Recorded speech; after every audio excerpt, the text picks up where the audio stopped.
Mesdames, Messieurs, bonjour et merci de nous choisir pour un nouveau forum. En Côte d'Ivoire, la tension monte. Y a-t-il des risques de violence, voire de guerre civile à l'approche de la présidentielle? Au Mali, Ibrahim Boubacar Keïta toujours sous tension. Jusqu'où peut aller le M5, la contestation? Et puis au Togo, la conjoncture sociopolitique. Voilà les sujets du forum du jour que nous abordons avec Jerry Koumandega Tama qui nous fait l'honneur d'être au plateau aujourd'hui. Monsieur Tama, bonjour. Bonjour. Monsieur Tama est député à l'Assemblée nationale du Togo, président du parti politique NET, Nouvel Engagement Togolais, ancien officier des FACS, des forces armées togolaises, il faut le souligner, parce qu'on en aura besoin pour comprendre la situation de la Côte d'Ivoire. Merci d'être disponible pour nous encore aujourd'hui. Comme vous le savez, c'est toujours avec un grand et agréable plaisir que je suis avec vous sur ce plateau. On commence donc par la Côte d'Ivoire. Vous suivez un peu de près cette actualité ayant servi comme casque bleu là-bas en Côte d'Ivoire durant la période de la guerre civile dans les années 2000-2002. Sur le terrain, comment vous analysez la situation entre, on va dire, la légalité et le bon sens? Qu'est-ce qui est en train de faire dégénérer le pays de Houphouët-Boigny? Écoutez, c'est comme d'habitude, on le constate dans beaucoup de pays africains, c'est la prédation du pouvoir. On se rend compte que quand on est assis, quand on est au pouvoir, sur ce fameux trône, on a du mal vraiment à s'en détacher. Et c'est l'illustration réellement de cette caractéristique qui est celle des pouvoirs africains, de beaucoup de pays africains, être et durer. Donc voilà, je ne suis pas très surpris par ce qui se passe, même s'il faut l'avouer, je suis très déçu. Parce que quand un opposant vient au pouvoir, on part du principe qu'il doit donner l'exemple. Je peux comprendre dans des pays où les gens sont là depuis longtemps, mais des pays où des présidents qui ont été opposants, qui ont été brimés dans leur approche de la démocratie, avec tous ses corollaires, la limitation de mandat, la séparation de pouvoir et tout ça. Et donc, quand on se rend compte que quelqu'un qui a été brimé, qui a été exilé, ainsi de suite, qui a passé même pas une guerre civile pour arriver au pouvoir, ben, quand on le voit être dans la même stratégie que ceux qu'il dénonçait, c'est malheureux que, personnellement, je suis mal. Mais dès lors que la Constitution a été modifiée, d'accord, est-ce que cela ne donne pas le droit, légalement, entre guillemets, à Alassane Ouattara de briguer un mandat de plus s'il le souhaite? Ben écoutez, dans ce cas-là, nous sommes en train de rentrer dans quelque chose d'inédit, je pense, à travers la planète.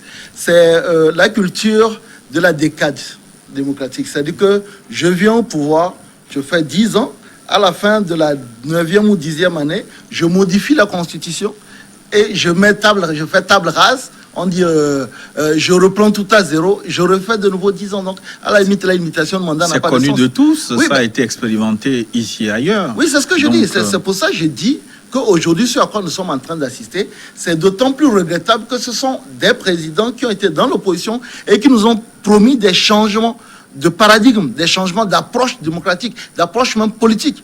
Donc aujourd'hui, oui, tout le monde, tous les présidents peuvent dire, écoutez, moi je viens au pouvoir, il fait 10 ans, au bout de 9 ans, je modifie 2 virgules dans la Constitution. Je dis, écoutez, ouais, c'est une nouvelle Constitution. La question même qui se pose aujourd'hui, c'est quand est-ce qu'on parle de nouvelle Constitution? Quand est-ce qu'on quitte une Constitution pour aller à une autre? Maintenant, vous avez mis le doigt dans quelque chose qui est très important, la question éthique, la question de la raison. Est-ce que quand on a les âges que le président Ouattara aujourd'hui, après tout le parcours qu'il a fait, est-ce qu'on ne peut pas aspirer, d'une part, à avoir une vie paisible avec ses enfants, ses petits-enfants, à pouvoir lire un matin, du matin au soir, un bon livre, à aller peut-être nager dans une piscine, faire le tour du monde. Est-ce qu'il y a utilité à mettre aujourd'hui un beau pays comme la Côte d'Ivoire? Comme vous l'avez dit, moi j'ai été casque bleu de 2003 à 2004 en Côte d'Ivoire. C'est un super pays qui a une potentialité extraordinaire. Est-ce que ça vaut le coup réellement de mettre en péril ce pays-là pour, après ce qu'il a déjà vécu? Personnellement, je pense que sur l'éthique, ça ne vaut pas le coup. Oui, mais sans faire l'avocat du diable, mais pourquoi vous allez vite en besogne en disant qu'un éventuel 13e mandat va plonger un pays en guerre, si tant est que ce 13e mandat est légal? C'est un pays qui est très fragile. Moi, comme je l'ai dit, j'ai eu l'occasion, la chance de faire ce pays. Aujourd'hui, c'est l'un des pays où les armes circulent le plus. C'est l'un des pays où le tissu social est en train de se reconstruire. Et vous voyez ce qui est en train de se passer. Aujourd'hui, vous recommencez à entendre de parler d'affrontement ethnique. Ce qui a en réalité envenimé la crise de 2000 à 2000, bon, on va dire même 2010. 2010 qui concrétise la fin à peu près de la guerre. Donc, en réalité, aujourd'hui, dans un pays aussi fragile, aussi qui a une paix aussi éphémère, toute tentative de prédation des institutions bon, maintenant je ne dis pas va, je n'ai pas une boule de cristal, je ne peux pas vous dire comment ça va se terminer, mais ça a commencé, on a vu, ça peut, et quand on sait aussi que les armes circulent, et que tout autour il y a beaucoup de pays qui sont en instabilité, oui, on peut avoir des craintes. Vous savez, le nord de la Côte d'Ivoire continue régulièrement à avoir des raids de djihadistes qui viennent commettre des crimes et qui remontent. Donc, chaque fois que vous avez un pays qui est en reconstruction, quand le tissu économique et surtout le tissu social est mis en difficulté, comme c'est en train de mettre en place, avec un Covid qui a mis en difficulté le tissu économique, vous avez là quasiment toutes les conditions qui se réunissent pour une implosion. Mais ça peut avoir lieu comme ça peut pas avoir lieu. Mais qu'est-ce qu'on peut reprocher à Alassane Dramane Ouattara, qui est dans une situation exceptionnelle, il faut dire, son dauphin, celui qui a été choisi pour le remplacer, ayant été envoyé à l'adresse par bon, maintenant, qu'est-ce qui va se passer? Je touche du doigt. Qu'est-ce qui va se passer quand M. Alassane Ouattara, quand Dieu va juger, de l'appeler à lui? Qu'est-ce qui va se passer? Il va revenir ou bien on fait comment? C'est-à-dire, parce que c'est un langage qui ne tient pas, c'est un discours qui ne tient pas. Le jour où le bon Dieu, notre Créateur, va nous dire, bon, votre mission sur cette terre est finie, rejoignez-moi. On fait quoi? Le pays ne va plus être gouverné. Parce que c'est un discours qui ne tient pas. C'est-à-dire que quand on dit, oui, j'avais prévu quelqu'un, et il est parti, mais Gon Coulibaly qui est parti, c'est que Dieu l'a rappelé à lui. Donc ça veut dire que nous sommes tous, sur cette terre-là, nous sommes de passage. Mais qu'est-ce qui va bien se passer en Côte d'Ivoire quand M. Ouattara sera appelé à Dieu? Il n'y a plus personne. Dans un aussi grand parti comme le RHDP, il n'y a pas une seule personne qui a réussi de diriger. Je trouve que c'est un argument qui ne tient pas. C'est-à-dire qu'à la limite, comme je le dis, c'est un pays souverain. Ils ont leurs lois. Si la Constitution aujourd'hui lui permet de se présenter, il est libre de se présenter.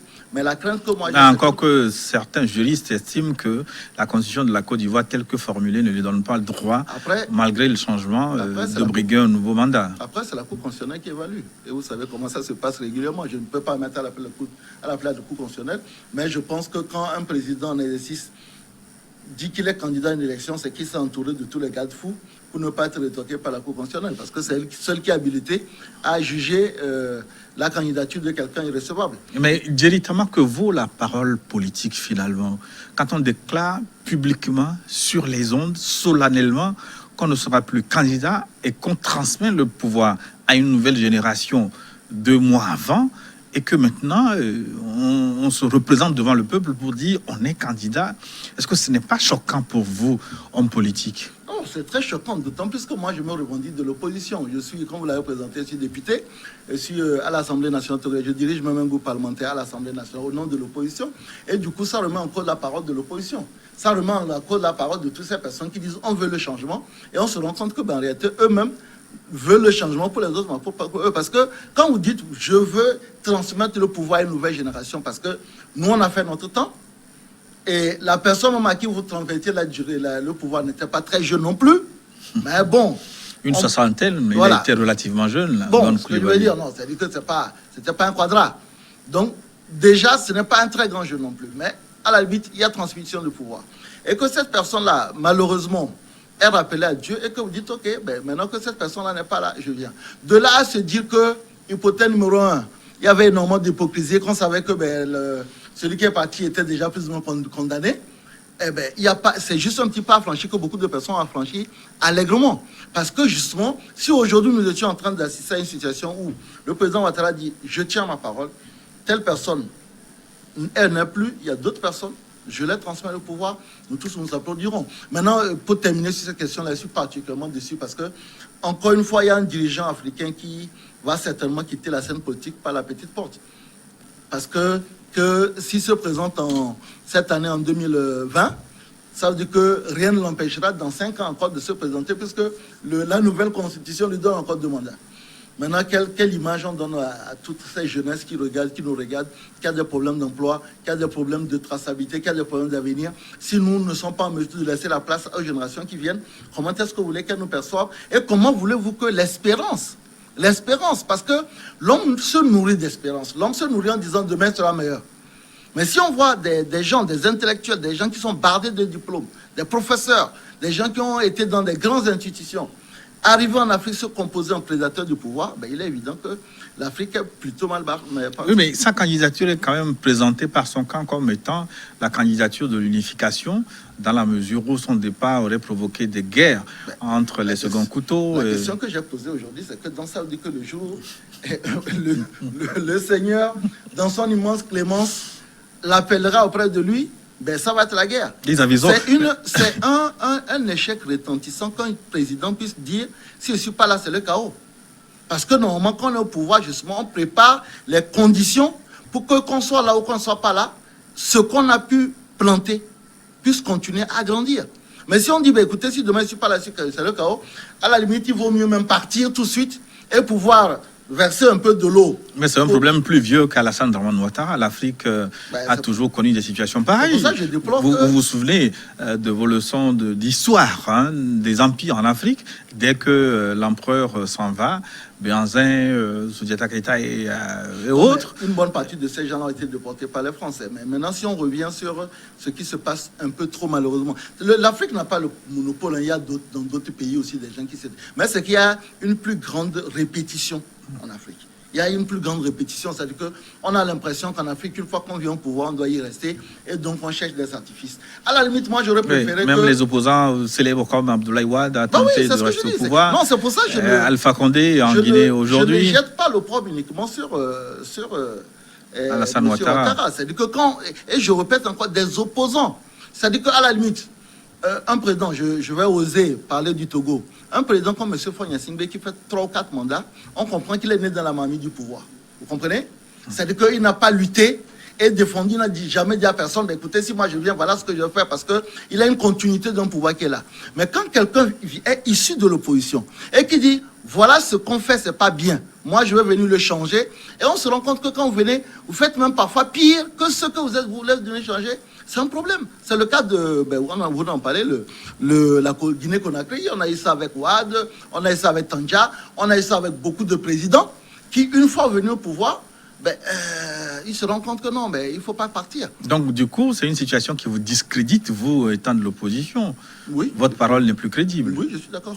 Je ne veux pas faire la fin de bouche. Je suis pleinement d'accord qu'aujourd'hui, les gens parfois vont se poser la question, finalement, entre ceux qui sont au pouvoir et ceux qui sont de l'opposition, quelle est la différence? La question que je voudrais vous poser, Jerry Tama, est-ce que, techniquement, est-ce que c'est possible qu'il y ait de nouveau la violence qui dégénère en Côte d'Ivoire en guerre civile? Oui. Techniquement, est-ce que c'est possible? J'ai bien peur. J'ai bien peur parce que à partir du moment où la lutte qui est en train de se mettre en place va quitter l'arène politique et va rentrer dans l'arène ethnique. Vous savez, on l'a vu... Ce qui est arrivé à Daoukro, voilà, on l'a vu plus ou moins, on l'a vu dans une certaine mesure ce week-end. En réalité, on n'a pas besoin d'armes pour se massacrer. Quand les gens veulent se massacrer, ils trouvent les moyens pour se massacrer. Donc, si nous sortons de l'arène politique pour aller dans l'arène ethnique, ça peut dégénérer. D'autant plus que, comme je l'ai dit, c'est un pays où les armes circulent encore. Et malheureusement, il faut avoir le courage de le dire, c'est que ces derniers temps, on a utilisé l'arme judiciaire pour discréditer complètement tous les opposants. C'est maintenant, on est rentré dans une sorte de... L'arme des 20 ans. Gbagbo, 20 ans. Soro, 20 ans. Blé Goudé, 20 ans. Je pense que on s'est peut-être dit que si on donne 20 ans à Bédié, il est de finir en prison, donc on préfère ne pas lui donner. Sinon, s'il était encore un peu plus jeune, peut-être il prenait 20 ans. C'est-à-dire que vous imaginez, et ça vient des gens qui ont été dans l'opposition, qui ont été brimés, qui ont été... je me souviens d'Alassane Ouattara en train d'aller en exil dans une ambassade pour être exfiltré. Donc ça vient de personnes qui nous ont dit, nous ne voulons pas de ça dans nos pays. C'est ça, en fait, ce qui est inquiétant. Et ce qui, comme on le dit justement, qui remet en cause la parole de l'opposant. On dit, mais finalement, on a l'impression que quand les gens viennent au pouvoir, ils font pire même parce que à l'époque de Gbagbo, on n'a jamais appris qu'un de ses opposants a pris pour 20 ans. Gbagbo préférait à la limite faire une bataille électorale avec ses adversaires politiques. On peut même aller plus loin, c'est-à-dire que plus loin avant Gbagbo, on avait quand même des présidents qui respectaient à peu près l'adversaire politique, qui préféraient plutôt l'affronter sur l'arène politique qu'utiliser des armes judiciaires pour éventuellement leur régler définitivement des comptes. Donc aujourd'hui, c'est ça qui fait peur.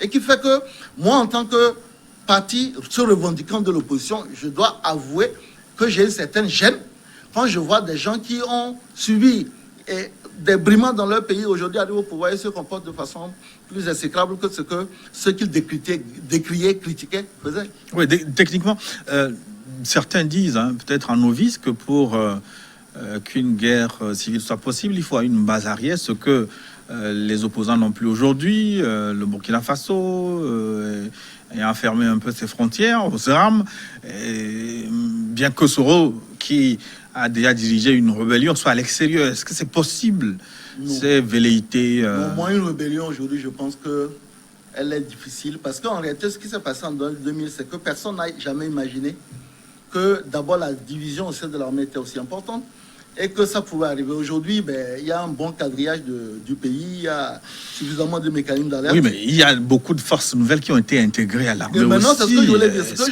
je veux dire, c'est que ce qui peut arriver, c'est pour ça que je dis, c'est difficile de prévoir. Du fait que beaucoup d'armes circulent. Mais moi, j'ai fait la Côte d'Ivoire quand le pays était déjà divisé en deux, parce qu'il y avait la possibilité d'avoir des bastions, un bastion au nord, un bastion au sud. Aujourd'hui, c'est un peu plus difficile pour deux raisons. La première, c'est que le président actuel, il est beaucoup plus du nord, donc ça va être extrêmement difficile d'avoir un bastion au nord d'où il est originaire et un bastion au sud où toutes les forces sont positionnées. Et puis, secondo, comme vous avez dit bien, il y a beaucoup de rebelles qui sont aujourd'hui intégrés dans l'armée, mais qui sont morcelés. Donc, c'est extrêmement difficile de pouvoir récupérer ces gens-là. Et vous avez vu les communiqués que le pouvoir a fait de tous les jours. C'est-à-dire qu'ils vont être très vigilants, très réactifs. Et dès que ça commence à prendre quelque part, ils vont essayer de noyer ces foyers-là, ces îlots-là, rapidement. Donc, ça passe, ça va être répression, dispersion, tout ce que vous voulez. Mais je ne crois pas, à mon avis, mais je n'ai pas la marmite, la marmite de l'avenir. Je crois que ça va être difficile quand même qu'on ait une rébellion comme on l'a eu. Mais on n'a pas besoin d'une rébellion pour rendre un pays ingouvernable. C'est-à-dire que si à un moment, beaucoup de villes du pays deviennent carrément des foyers de tension, ça va être extrêmement difficile de pouvoir organiser dans la sérénité des élections. Gbagbo est à l'extérieur, Guillaume Soro aussi. Voilà les ténors, hein, ceux qui peuvent mobiliser la foule sont à l'extérieur. Est-ce qu'à l'intérieur, Alassane Ouattara n'a pas un peu la tâche facile? Non, parfois, en fait, c'est l'absence même de leader qui rend un problème compliqué. Vous avez vu avec la Guinée, non pas la Guinée, la Gambie. Et les leaders étaient enfermés et ça a créé plus de problèmes que quand les leaders sont là. Parce que quand les leaders sont là, ils sont identifiés. Maintenant, si vous n'avez pas de leader et que une trentaine de villes en Côte d'Ivoire se mettent aujourd'hui à faire des manifestations, d'abord, c'est que vous n'aurez pas les forces suffisantes pour pouvoir encadrer tout ça, et le pays va devenir ingouvernable. À la limite, quand il y a un leader, on peut le mettre en résidence surveillée, on peut l'enfermer, ainsi de suite. Mais quand toutes ces personnes ne sont pas là, c'est que le peuple est laissé à lui-même. Et s'il y a surtout avec les réseaux sociaux aujourd'hui, s'il y a une plus grande mobilisation, oui, ça peut devenir très, très compliqué. Et la question qu'on se pose, c'est comment on gagne quoi avec? C'est-à-dire qu'à la limite, aujourd'hui, il y avait une grande possibilité à ce que M. Ouattara laisse le pouvoir, le confiant de ses seconds couteaux et continue à diriger en coulisses, en se réveillant à l'heure à laquelle il veut et puis en allant même au marché sans aucun problème, parce que s'il quittait le pouvoir maintenant, mais il serait adulé par tout un peuple, comme on le voit avec M. Rolenso au Ghana voisin. C'est-à-dire que tout le monde l'adorerait, il pourrait prendre sa voiture, aller au marché, et tout le monde qui tirerait, il serait invité sur tous les plateaux à l'international et il passerait une retraite paisible. Maintenant, quel est l'intérêt d'aller rester dans un truc comme ça où tous les jours que tu sors, tu es obligé de regarder derrière toi? Une dernière question sur la Côte d'Ivoire. Hein. À quelle étape les institutions internationales doivent intervenir pour prévenir les conflits? Parce que tout le monde, on se dit qu'en Côte d'Ivoire, on voit une fumée en train de s'élever, mais jusqu'à présent, pas de médiation. La CEDEAO se tait. Généralement, elle intervient quand c'est déjà trop tard.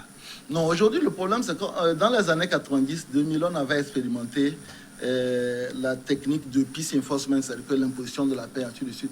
Pour le moment, tant que les lois du pays ne sont pas transgressées, comme vous le dites, aujourd'hui il y a deux interprétations de la réforme, mais je ne vois pas un pays qui interviendrait si la Cour constitutionnelle, je le dis encore, ne rejette pas la candidature de M. Ouattara. On l'a vu avec le Sénégal, hein, c'est-à-dire que bon, il y avait exactement le même problème. Et bon, ben, finalement, monsieur Wade s'est présenté, il a été battu, certes, mais ben, il s'est présenté quand même. Le gros problème aujourd'hui, c'est qu'en Côte d'Ivoire, la plupart des tenants sont soit blacklistés, exilés, ainsi de suite. Sauf Bédier, bien entendu. Et ensuite, la grosse question, c'est que ben, si le pays devient ingouvernable, en ce moment, comme la CEDEAO est en train de le faire pour le Mali, oui, la CEDEAO va intervenir, mais on intervient toujours pour régler, c'est de la médiation. Donc, c'est qu'on intervient pour essayer d'amener les partis à trouver un accord. On n'interviendra pas pour dire à M. Ouattara quitter le pouvoir, mais on interviendra pour dire trouver un accord et peut-être éventuellement faire venir, permettre à ce que tous les acteurs clés, Soro, Gbagbo, ainsi de suite, puissent revenir compétir. Moi, je pense que M. Ouattara serait tellement grandi et à, d'une part, ne pas se présenter et d'autre part, en sorte que les Wad, et les Soro, les Gbagbo rentrent et puissent compétir dans une élection où on verra réellement quelle est l'audience de chaque candidat. Pour moi, je pense que c'est mieux que de faire ça et donner l'impression qu'on fait une fuite en avant et qu'on empêche des adversaires de compétir. Mais peut-être c'est une supposition de dire que si Ouattara laisse le pouvoir, il serait laissé tranquille. Lui aussi, certainement, il aurait des casseroles. Hein. Oui, je ne refuse pas, mais je pense que dans l'étape actuelle où le HDP est très fort, bien assis, si on anticipe en laissant le pouvoir et en organisant de façon plus mesurée un dauphin, je pense que ben, le HDP a plus de chances que d'autres partis qui sont aujourd'hui un peu désorganisés. Mais bon, maintenant, après, s'il se présente, je pense que même en gagnant, il passera presque tout le restant de sa vie à regarder derrière soi en étant très inquiet, alors que je ne vois pas quel est l'intérêt de ça. Je vais être vache, mais il a déposé un peu comme à côté. Et il vaut mieux quand même finir ce qu'on a déposé à côté là en étant en vie. Hein, j'ai une expression, je dis vivant, vivant. Donc il vaut mieux continuer à vivre en étant vivant que ben, d'être vivant, mais de ne pas vivre. Ouais. On va parler du Mali maintenant, qui vit une situation difficile aussi. La contestation a repris la rue cette semaine avec une grande mobilisation. La CEDEAO continue aussi sa médiation sans résultat pour le moment. Résumé de la situation, on revient pour la suite du débat. À Bamako, le bras de fer entre pouvoir et opposition continue de plus belle malgré la médiation de la CEDEAO. Tandis que l'imam Diko a appelé à une nouvelle manifestation ce 11 août, le dossier des 30 députés dont l'élection est contestée par l'opposition est déjà sur la table des 9 nouveaux membres de la Cour constitutionnelle qui ont prêté serment ce lundi. Dans ses recommandations, la CEDEAO avait demandé à ses élus de démissionner. Certains parmi eux tardent à s'exécuter. We passed the deadline, but a number of things have been done. It's not very easy to move human society. Nous sommes d'accord que le délai des chefs d'État est passé, mais certaines choses ont été faites. Il n'est pas facile de faire avancer la société des hommes. Pour que vous réussissiez, il faut que le système judiciaire soit en place. Je crois que la mise en place de la Cour constitutionnelle a pris beaucoup de temps. Il faudrait que le système judiciaire soit en place. I think the issue of setting up the Constitutional Court really took a lot of time. Les différents protagonistes de la crise malienne ont diverses positions tranchées qui ont suscité le retour à Bamako lundi du médiateur de la CEDEAO, l'ancien président du Nigeria, Goodluck Jonathan, qui a déjà commencé des consultations. The issue of the M5, we talked about the government of national unity. Au sujet du M5, nous avons pensé à un gouvernement d'union nationale. Nous, la CEDEAO, avons recommandé un ratio de 50-30-20, c'est-à-dire 50 pour le parti au pouvoir, 30 pour l'opposition et 20 de la société civile et des organismes professionnels. 30 for the opposition and 20 from civil society and professional bodies. 20%. À part le contentieux électoral né depuis les législatives de mars dernier, l'opposition maintient la pression également sur le gouvernement. Elle demande principalement la démission du Premier ministre Boubou Cissé et une transition politique. Le président malien Ibrahim Boubacar Keïta a toujours refusé cette option et reste néanmoins ouvert à la formation d'un gouvernement d'union nationale. Alors, Diritama, d'où cette contestation t'ouvre l'énergie pour s'opposer tant à la CEDEAO? Non, mais bon, la contestation ne s'oppose pas à la CEDEAO, mais au gouvernement, parce que malheureusement, il y a eu des malversations électorales qui étaient tellement flagrantes que une partie de la population, ceux qui manifestent en tout cas, a décidé de faire porter sa voix. Et vous savez... C'est pas la première fois qu'il y a des élections contestées en Afrique. Ben oui, mais en fait, le problème, c'est que parfois, il faut une goutte d'eau pour faire déborder le vase. C'est-à-dire que parfois, il y a des frustrations, on l'a vu dans beaucoup de pays, le printemps arabe, c'est parfois une action qui n'avait même parfois rien de politique, qui déclenche la contestation populaire. Donc, dans ce cas-là, c'est que il y a eu des élections frauduleuses. Ça a été la goutte d'eau qui fait déborder le vase. Et aujourd'hui, on se rend compte quand même, parce que c'est l'ampleur de la manifestation qui ouvre des débats. Qui change le rapport de force. Voilà. C'est-à-dire que s'il n'y a pas... On en parlera peut-être pour le Togo. Si on n'a pas de manifestations importantes qui mettent en péril la cohésion sociale, la CEDEAO ne vient pas. Le mécanisme de résolution des crises de la CEDEAO, de l'Union africaine et même de toutes les organisations internationales ne vient pas. Mais quand vous avez évoqué la situation du Togo, il a fallu marcher pendant plus de 6 mois pour que la CEDEAO intervienne dans le cas togolais. Voilà, c'est que quand au départ, bien entendu, les gens commencent à faire des médiations internes, la société civile, les personnes ressources, et puis après, quand on se rend compte que ça a perdu, parce qu'il y a des manifestations aussi qui sont plutôt des feux de paille, c'est-à-dire que ça prend aujourd'hui, et puis 2 semaines plus tard, on n'en parle plus. Parfois, les problèmes sont réglés, parfois, les problèmes ne sont pas réglés, mais les gens sont fatigués, ils laissent tomber. Et il y a des manifestations, comme tout ce qui se passe avec le Mali, qui sont importantes et qui sont dans la durée. À partir de là, il n'y a pas d'autre choix, parce que surtout que le Mali est quand même aujourd'hui un État fragile, qui est quasiment un État en crise, où nous avons même nos militaires qui sont là, parce que c'est un pays en crise militaire et sécuritaire. Donc, au bout d'un certain moment, les organisations internationales comprennent que s'ils ne font rien, on risque d'ajouter à une crise sécuritaire, une crise politique qui va mettre complètement le pays en péril. Donc oui, mais c'est parce qu'il y a des manifestations importantes, monstres, que la CEDEAO est obligée d'intervenir. Oui, mais je disais tantôt que la contestation défie un peu la CEDEAO parce qu'elle a rejeté pour le moment tous les schémas proposés, les schémas de sortie de crise. Parce que d'une part, c'est que la CEDEAO aussi n'a pas bonne presse. On sait que dans beaucoup de pays, n'oublions pas que... la plupart de la CEDEAO, c'est quand même qu'on le veut ou non, nous ne sommes pas encore dans une CEDEAO des peuples, nous sommes dans une CEDEAO des présidents.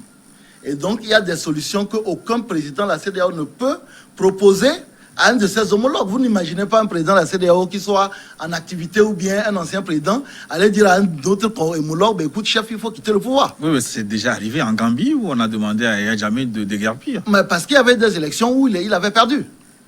Il avait reconnu sa défaite au départ, après il est revenu sur son truc. Et là, on a dit, écoute, chef, mon coco, tu as reconnu que tu as perdu, il faut partir. Mais là, nous ne sommes pas encore dans cette histoire-là. Donc, du coup, un président en activité qui a été élu lors d'un processus électoral validé par la CEDEAO, la CEDEAO ne peut pas dire à un président, voilà, toi tu es élu. Bon, finalement, comme tes gens revendiquent, je pense qu'il faut partir. Parce que ça a 2 pièges. Le premier, c'est que ça délote d'équilibriste. Le second, c'est que toi, le président qui est en train de dire ça, là, c'est que ton tour vient. Et quand tu vas aller dire ça à notre président dans son pays, ton opposition va dire, bon, maintenant on a compris, comment on fait pour te dégager, mobilisons-nous. Donc il est évident que l'option quitter le pouvoir ne peut jamais venir ni de la CEDEAO, ni de l'Union africaine, parce que c'est une question de respecter les institutions. C'est sauf uniquement quand le pays devient complètement ingouvernable que, bon, dans ce cas-là, on fait une transition et une nouvelle élection, peut-être supervisée par la CEDEAO. Mais on n'en est pas encore là, et je crois que actuellement, le président IBK a compris, il faut faire le dos rond, tout simplement. Donner un peu, reculer un peu, donner un peu, et puis bon, en espérant que le mouvement va finir par se souffler, et qu'à un moment, on soit... partager, amener à faire le choix entre les impératifs sécuritaires et les impératifs démocratiques. Un moment, je pense même que la communauté internationale, un moment, va dire, écoutez, on a besoin d'un Mali unifié qui n'a comme adversaire que le djihadisme, que d'un Mali divisé qui a à régler les problèmes de démocratie électorale et qui a à régler les problèmes avec les djihadistes.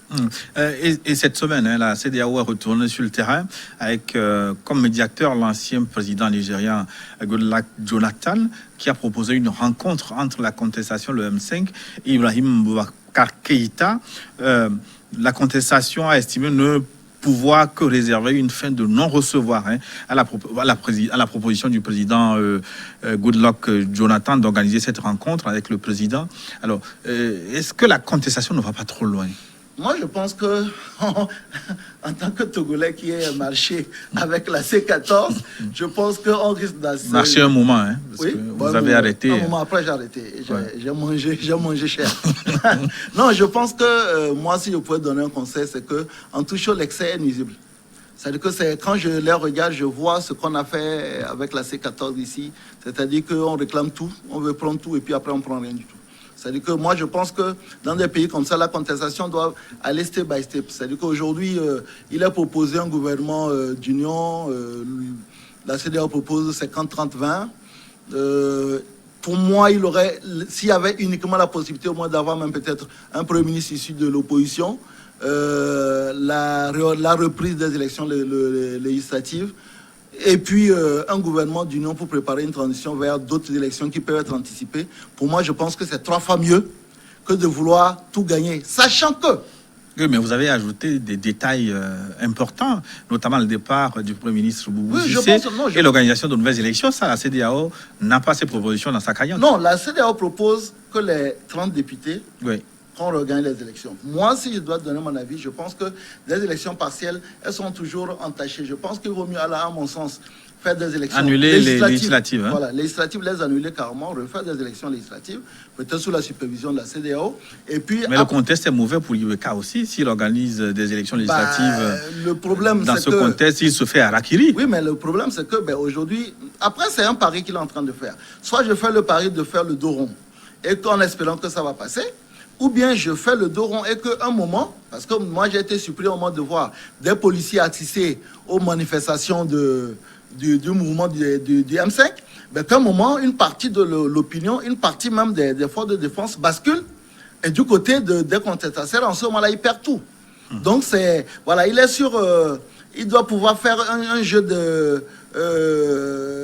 d'équilibriste entre je donne un peu et je me maintiens, ou je ne donne rien et finalement je finis par tout perdre. Parce qu'aujourd'hui, ce n'est pas la CEDEAO qui peut faire partie IBK, mais c'est que si une partie des forces de défense bascule, ben, il part en un rien de temps. Mais la deuxième inquiétude, c'est ce que je voulais dire, c'est que, attention, aujourd'hui le mouvement, il est contesté, il paraît unifié, mais demain, si M. Ibeka part, c'est là où la guerre va commencer en interne. Et parce que c'est une coalition quand même hétéroclite. Voilà, c'est que pour le moment... Société civile, partis politiques, mouvements religieux... Il donne l'impression de ne pas être intéressé par le pouvoir. Ben, il a redit plusieurs fois. Voilà, donc du coup, la grosse question même qui risque de se poser aujourd'hui, c'est que si moi je serais à la place d'Ibeka, je dis, bah, écoutez, je m'en vais, mais désignez-moi parmi vous quelqu'un qui me remplacerait. Alors on demande de proposer un Premier ministre. Bah oui, et vous allez voir que la bataille interne va commencer au point où même peut-être les gens vont se battre sur les 3 années qui viennent. Donc, mais est-ce que l'imam Mahmoud Dicko n'est pas assez charismatique pour faire entendre raison à tout le monde? Il me semble qu'il est très respecté, lui. Non, il est très respecté jusqu'au jour où, c'est un peu comme, entre guillemets, notre problème de Pojiro au Togo. C'est-à-dire que vous êtes très respecté jusqu'au jour où vous devenez partisan. À partir de là, c'est que ceux qui sont d'un groupe qui est opposé à vous, cessent de vous respecter. C'est ça le problème. Aujourd'hui, vous ne pouvez pas imaginer que les partisans d'IBK, par exemple, ne peuvent pas, malgré tout le respect éventuel qu'ils ont pour l'imam Dicko, je ne pense pas qu'ils vont le porter dans leur cœur. Donc, à partir du moment où vous devenez partisan, le respect dont vous avez joui va cesser chez certaines personnes. La clé du respect, c'est l'impartialité. À partir du moment où vous devenez partisan... Oui, mais pour choisir, vous êtes obligé d'être partial. Bah oui, bah écoutez, je fais toujours un clin d'œil avec le Togo. Le Togo, on a eu... un évêque émérite qui a choisi quelqu'un, et à partir de là, le truc s'est effondré. Mais parce que vous êtes de mauvais perdants aussi, il faut le dire. Hein. Oh non, moi, vous savez, il n'était pas d'élection, donc ne me mettez pas dans cette histoire-là. Mais bon, voilà, non, je crois qu'aujourd'hui, il faut que des deux côtés, chacun fasse un effort. Je comprends que si le président actuel malien regarde ce qui s'est passé dans d'autres pays, y compris le Togo, il peut être tenté avec l'idée de faire le dos rond et laisser peut-être même les contestataires se prendre dans leur propre piège. Et je crois aussi que les contestataires, s'ils regardent un peu l'exemple du Togo, vont comprendre qu'on ne peut pas avoir tout de suite, sauf si le rapport de force militaire, sécuritaire à votre faveur, on ne peut pas avoir tout de suite en réclamant le beurre, l'argent du beurre et la bergère. Oui, mais est-ce que la contestation ne risque pas gros aussi en acceptant des mesurettes, hein. Par exemple, participer à un gouvernement sur lequel ils n'auraient pas une grande emprise. Ça veut dire qu'ils vont siéger, mais ne seront pas en mesure de peser sur les événements. Ça va se retourner contre eux. Moi, ce que vous dites, je suis d'accord, parce que chaque fois que vous avez participé à un gouvernement, le gouvernement, c'est comme une sorte de pieuvre. Ça vous happe dedans. D'un côté, certains vont être traités, comme on le dit au Togo, d'être allés à la mangeoire, parce qu'il roulait une mobilité, maintenant il a une voiture en tant que ministre. Et d'autre côté, certains autres vont être tentés par l'envie du pouvoir et donc vont basculer, aller dans le parti au pouvoir. Donc oui, si on prend une bonne partie d'exemple, rares sont les pays où une contestation en rentrant en symbiose avec le gouvernement s'en sort. Aujourd'hui, je pense que peut-être maintenant leur pression, c'est que ça risque d'amener, c'est une transition. Donc avec, comme on l'a vu dans beaucoup de pays, un président intérimaire et l'organisation avec des élections anticipées. Des élections soit anticipées ou bien à échéance.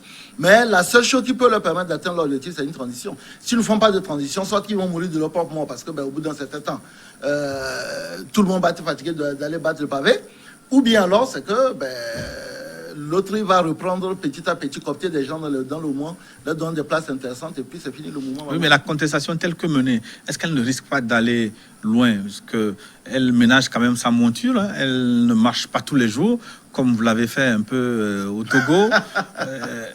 Elle organise ses manifestations avec beaucoup d'intelligence. Hein. Oui, non, je crois qu'ils ont regardé aussi, ces gens-là, ils sont pas... C'est des gens aussi qui regardent ce qui se passe ailleurs. Et je pense qu'ils ont regardé ce qui se passe ailleurs, ils ont compris que à maintenir trop de manifestations tue la manifestation. Donc ils ont compris qu'il faut ménager la chèvre et le chou, et donc on fait des manifestations monstres, mais à des moments assez précis. Et aujourd'hui, c'est ça qui donne leur force même d'ailleurs, parce qu'à chaque appel de l'imam, il y a une foule immense qui sort, et ça permet de maintenir la pression. Maintenant, quel est l'objectif? Moi, je pense qu'eux, ils ont plus intérêt à demander une transition, et je comprends aussi que le président élu a envie de finir son mandat.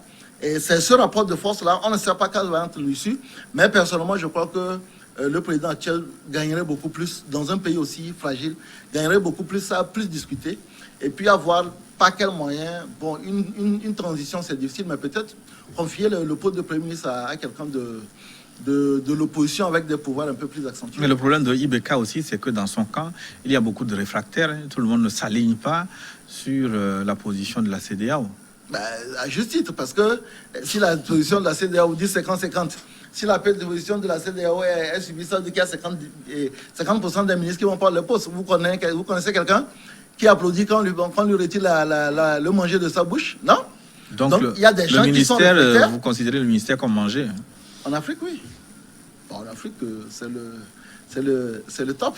En Afrique, pour les hommes politiques, bon, moi je suis plutôt un homme d'affaires, donc ça va. Je peux toujours nourrir ma petite famille avec le peu que j'ai. Mais en Afrique, ouais, dans beaucoup de pays, le top du top, comme engagé politique, c'est le poste de ministre. Après, c'est que vous pouvez être homme d'affaires avec des milliards et un ministre avec son petit ministère, dont le budget du ministère même fait 300 ou 400 millions. Et protocolairement, le ministre sera toujours devant vous. Vous pouvez employer 2000 ou bien 100 000 personnes au Togo ici, et un ministre qui a peut-être un ministère avec 45 personnes. Protocolairement, il sera toujours devant vous, parce que nous avons des habitudes qui sont telles qu'elles sont. On l'a hérité un peu du système français et on fait avec. Et vous, quelle issue trouvez-vous cette situation si la contestation continue de refuser, entre guillemets, le dialogue, parce qu'elle estime aussi qu'elle est persécutée? Certains des leaders du M5 ne dorment plus chez eux. Ils estiment que le gouvernement doit mettre fin à ce harcèlement pour pouvoir accepter le dialogue. Écoutez, quand vous regardez ce que les opposants au Niger, on vient de parler du cas de la Côte d'Ivoire, hein, les opposants au Niger, on va leur dire, mais allez en Côte d'Ivoire, c'est ce qui se passe, parce qu'aujourd'hui, il y a beaucoup d'anciens ministres de Guillaume Soro qui sont aujourd'hui en prison pour leurs opinions politiques. Beaucoup de députés aussi. Beaucoup de députés aussi. Donc, non, je crois qu'aujourd'hui, si on ne trouve pas une issue, on risque un moment, et c'est ce que je regrette, on risque un moment de se retrouver dans un affrontement violent et peut-être même militaire. Parce que si ça continue, vous risquez d'avoir un moment, je l'ai dit un jour, moi, lors d'une manifestation, j'ai vu un policier venir à la manifestation de l'imam du Congo. Voilà. Donc, si vous ne faites pas attention, au moment, même les forces de défense vont être divisées en deux, on va rentrer dans une guerre civile, dans un pays qui est déjà affronté à une guerre au nord. Donc, moi, je pense que c'est le plus grand risque. C'est pour ça qu'il faut vraiment que chacun mette de l'eau dans son vin. Que IBK peut-être envisage peut-être perdre une partie de son pouvoir au nom de la paix et que l'opposition ne fasse pas l'erreur que nous avons faite par exemple ici aujourd'hui à la C14, vouloir le beurre, l'argent du beurre et puis la bergère, et donc prendre les choses step by step en attendant les élections prochaines qui pourront être des élections qui vont vraiment faire qui vont permettre à chacun de dire réellement ce qu'il vaut sur le plan électoral. Eh bien, Jelitama, ne pensez-vous pas que IBK doit sauver beaucoup plus que son fauteuil, hein, parce que géopolitiquement, si IBK saute à partir d'une contestation de la rue, en Guinée, en Côte d'Ivoire, est-ce que ça ne va pas emporter les autres aussi? Écoutez, il y a entre ce qu'on veut et ce qui se passe. On peut dire, oui, c'est ce que je disais tout à l'heure pour les contestations. Oui, bon, un président ne peut pas aller dire à notre président, il faut quitter parce qu'il y a une contestation, je vois, parce que ça va faire l'effet domino, oui. Et ça va se spread sur l'ensemble des pays. Mais en réalité, maintenant, si vous dites, OK, il ne faut pas que je parte, parce que ça risque de faire effet domino, et que maintenant, cette conservation-là, cette tentative de perdurer, crée un fossé sécuritaire qui fasse que vous ne partez pas les armes, ben, vous n'avez pas sauvé votre pays. Parce que moi, en réalité, aujourd'hui, la question, c'est voir, est-ce que IBK sauve son pays ou il sauve son fauteuil? C'est ça la question. Dans un pays qui est aussi instable du fait sécuritaire, est-ce qu'il sauve son fauteuil ou est-ce qu'il sauve son pays? Pour le moment, je pense que son fauteuil n'est pas trop menacé. Parce que, bon, les contestations, il y a quelques-uns de temps en temps qui disent qu'il n'a qu'à partir, mais on vise beaucoup plus le Premier ministre, ainsi de suite. Je pense que son fauteuil n'est pas menacé. Je pense que la proposition de la CEDEAO est une proposition à minima. Maintenant, reste à savoir si tout le monde l'accepte. Et puis, bon, voilà. Et que pensez-vous de la démocratie de la rue? Je peux l'appeler comme ça ici. Hein. Est-ce que ça risque de faire tache d'huile aussi, prendre la rue pour obtenir des fauteuils des ministériels, voire même parfois la magistrature suprême, alors qu'on a choisi d'être en démocratie? La rue, qu'est-ce que c'est? Est-ce qu'il faut continuer par l'utiliser? Historiquement, en Afrique, sauf si je me trompe, la rue n'a jamais emporté un pays sans l'intervention de l'armée. C'est-à-dire que la rue ébranle, mais elle n'emporte pas. La rue peut bien faire recomposer ce qu'on appelle l'organisation politique, comme on a vu dans beaucoup de pays, un gouvernement d'union, on l'a fait au Togo ici avec... que ce soit avec Boibo, que ce soit avec Demkodjo. Donc, du coup, ouais, c'est-à-dire que la rue peut amener une organisation, mais chaque fois qu'il y a cette organisation, il y a des choses qui sont plus remises en cause. C'est le mandat présidentiel. Sur le fond, le mandat présidentiel ne peut pas être remis en cause tant qu'il n'y a pas des élections. C'est uniquement quand l'armée rentre dans le jeu que ça bouleverse tout, parce qu'il y a coup d'État derrière, et ainsi de suite. Oui, mais au Burkina Faso, par exemple, la rue est allée pratiquement au bout. Vous savez que le président a été abandonné par l'armée. Si le président avait été sous la pression de la rue. Oui, non, mais ce que je veux dire, c'est que si l'armée avait décidé de défendre Blaise Compaoré, il serait toujours peut-être aujourd'hui au pouvoir au prix d'un bain de sang effroyable. Mais c'est pour ça qu'il dit que malheureusement, dans beaucoup de pays, mais y compris même dans les pays, l'armée a la valeur d'ajustement. C'est-à-dire que si l'armée reste fidèle au pouvoir, oui, on va avoir un bain de sang, mais vous n'aurez pas une alternance. Pas la rue. Vous pouvez avoir une recomposition politique des poids politiques, ainsi de suite. Mais tant que l'armée est fidèle aux institutions, vous avez un président qui va finir son mandat, peut-être bunkérisé dans son palais, mais qui va le finir. Donc, du coup, l'armée, on dit souvent qu'il y a trois éléments pour permettre de changer le pouvoir dans un pays. Le peuple, l'armée et la communauté internationale. Si vous avez les trois, vous avez une chance. Si vous avez deux, vous avez une grande chance. Mais si vous n'en avez qu'un seul, ça va être difficile. Là, peut-être une partie du peuple est pour le M5, mais l'armée n'a pas encore pris position et la communauté internationale est divisée. Donc pour le moment, c'est, on va dire, moitié-moitié. Et avec moitié-moitié, c'est comme dans tous les combats de boxe, le champion garde la médaille, la ceinture. Est-ce que la situation interne... la situation politique actuelle au Mali peut avoir des répercussions sur le mouvement djihadiste? Est-ce que ça va renforcer les djihadistes ou ils sont obligés d'attendre aussi pour voir s'il y aura changement de président pour négocier? Non, je ne crois pas, parce qu'en fait, la contestation pour aujourd'hui, elle est beaucoup plus à Bamako. Alors que vous savez que la ligne de front, elle est beaucoup plus au nord. Et cette ligne de front... descend un peu vers le centre, oui. Descend un peu vers le centre, vers Tombouctou. Mais la contestation aujourd'hui, elle est beaucoup plus localisée au nord. Donc, aujourd'hui, vous avez sur la ligne de front la MINUSMA, vous avez le dispositif Serval. Donc vous avez tous ces dispositifs-là qui permettent de maintenir quand même, éloigner les djihadistes. Donc je ne pense pas que sur les médias, cela va avoir un impact. Mais je dis, si à un moment les forces de défense rentrent dans le jeu, ça risque de dégarnir une partie des lignes de front. Et en ce moment-là, oui, ça peut profiter aux djihadistes. Sachant que ces mouvements de masse, là aussi, c'est pour ça qu'il faut s'en méfier, parce que le mouvement de masse peut faire rentrer des gens qui ne sont pas contrôlés. C'est-à-dire qu'aujourd'hui, des villes comme le Mali sont contrôlées à l'entrée et à la sortie, mais quand vous avez des mouvements de masse, c'est beaucoup plus facile à des terroristes en petite équipe de rentrer, peut-être même de commettre des attentats. Mais aujourd'hui, est-ce que les terroristes sont intéressés à faire des attentats contre ceux qui revendiquent non? Donc c'est pour ça qu'ils peuvent être tranquilles. Mais justement, est-ce que le gouvernement malien a un effectif sécuritaire suffisant pour à la fois maintenir la sécurité de ceux qui manifestent et continuer la bataille au front, au nord et au centre? Non, je crois qu'aujourd'hui, l'armée malienne a troqué sa sécurité contre la lutte contre les djihadistes aux troupes étrangères qui sont là et aux troupes françaises, américaines, et surtout ce monde qui est là. Est-ce que ce n'est pas une erreur d'ailleurs, hein, parce qu'il faut que l'armée reprenne la main à un moment ou à un autre? C'est difficile parfois de lutter sur tous les fronts. Donc du coup, aujourd'hui, je pense qu'on s'est dit, tant que les autres sont là pour nous aider, ils n'ont qu'à faire le boulot. Ça ne veut pas dire qu'il n'y a pas de Maliens au front, il y en a beaucoup qui sont au front. Mais je pense qu'il y a un certain nombre de troupes, sans aucun doute, je n'ai pas tous les éléments, mais un certain nombre de troupes qui vont être déployées dans la capitale pour renforcer la sécurité de la capitale et pouvoir éventuellement parer à l'imprévu. On va marquer une pause, mais juste avant la pause, vous avez évoqué tantôt les facteurs de maintien ou de conquête de pouvoir, la communauté internationale, le peuple et l'armée. Apparemment, vous, lequel de ces éléments avez-vous à vos côtés?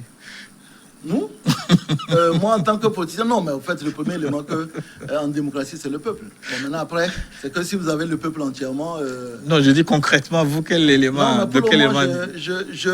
Surtout, toutes mes estimations avant les élections présidentielles de 2020, je tournais en termes d'audience, en termes de représentativité, entre 6 et 10%. Donc, j'ai éventuellement 10% du peuple, je visais 15%. Quand vous avez 15%, vous n'êtes pas encore suffisamment qualifié pour avoir la majorité, mais comme je l'ai toujours dit, nous, on est en devenir et en progression. Donc, j'espère que d'ici 5 ans, on sera dans une fourchette acceptable.